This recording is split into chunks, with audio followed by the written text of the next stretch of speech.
खुद भिखमंगे हैं, वो मुझे क्या देंगे। 2013 में भारत की संसद में दिन के अंदर डाका डाला गया।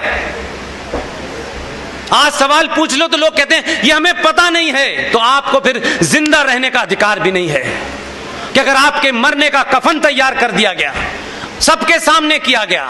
2013 में टेलीविजन था, लोकसभा राज्यसभा की प्रोसीडिंग लाइव होती थी, तब भी आपने नहीं देखी। आप कह सकते हैं कि हम तो पता नहीं चला, अखबार की खबर नहीं पड़ी। भाई घंटों चली। आज तो पिछले 10-15 साल से आपके हाथ में संचार क्रांति का एक छोटा सा आला है, आप उसके माध्यम से भी नहीं जानना चाहते। इसमें कसूर किसी का नहीं है, आपका है।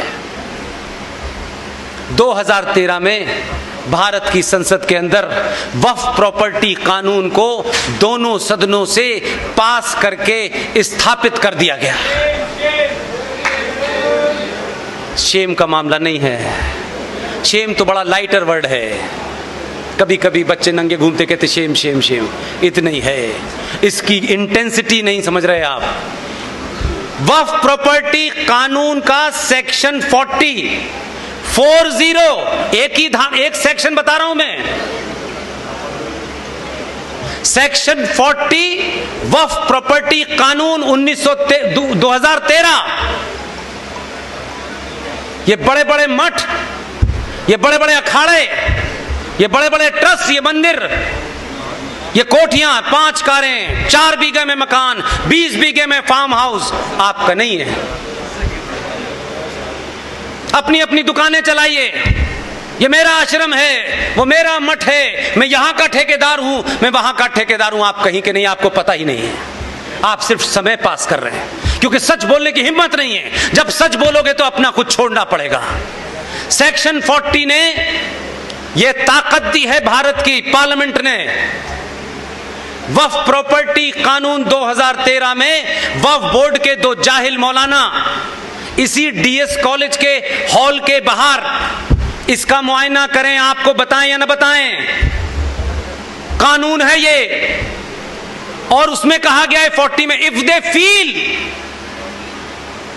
इफ दे अंडरस्टैंड, अगर उन्हें यह लगता है और उन्हें यह महसूस होता है कि ये हॉल वक्फ की प्रॉपर्टी पे बना हुआ है।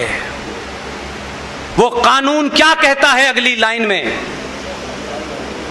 वो 2 बेवकूफ किस्म के मौलाना जो यहां जाएं और कहें कि ये डीएस कॉलेज का हॉल जो है ये वक्फ प्रॉपर्टी पे बनाए, हम ऐसा मानते हैं, ये कानून कहता है।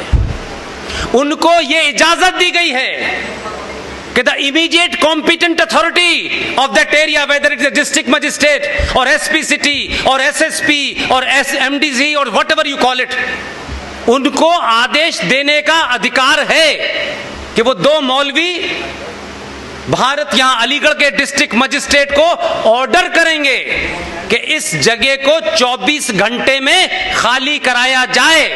डिस्ट्रिक्ट मजिस्ट्रेट को उनका ऑर्डर मानना है, उसको लागू करना है। 24 घंटे में आपको बाहर फेंक करके चाबी वक्फ बोर्ड के पास चली जाएगी। आप अपना कागज दिखाइएगा। आपके उस कानून के तहत यह कह दिया गया है कि आप हाई कोर्ट जाएंगे तो हाई कोर्ट को यह आदेश है कि वो इसकी सुनवाई नहीं करेगा। कानून के हिसाब से वक्फ प्रॉपर्टी बोर्ड का जो ट्राइब्यूनल है उसमें आपको अपनी अर्जी लगानी है। जिसने आपका कत्ल किया है उसी से आप भीख मांगे कि ये जमीन मेरी है। 90% इस देश में यह काम चालू हो गया है।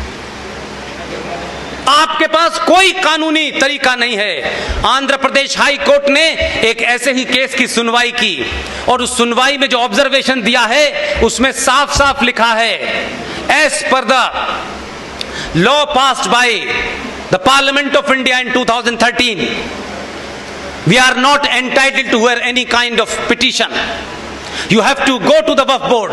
आपको वक्फ बोर्ड में जाकर के मिन्नतें करनी है कि उनको नहीं साबित करना है, उनसे कोई डॉक्यूमेंट नहीं पूछा जाएगा। इसकी ताजा मिसाल अभी 2 महीने पहले हुई है, आपके सामने इसलिए रख रहा हूं कि कुछ भी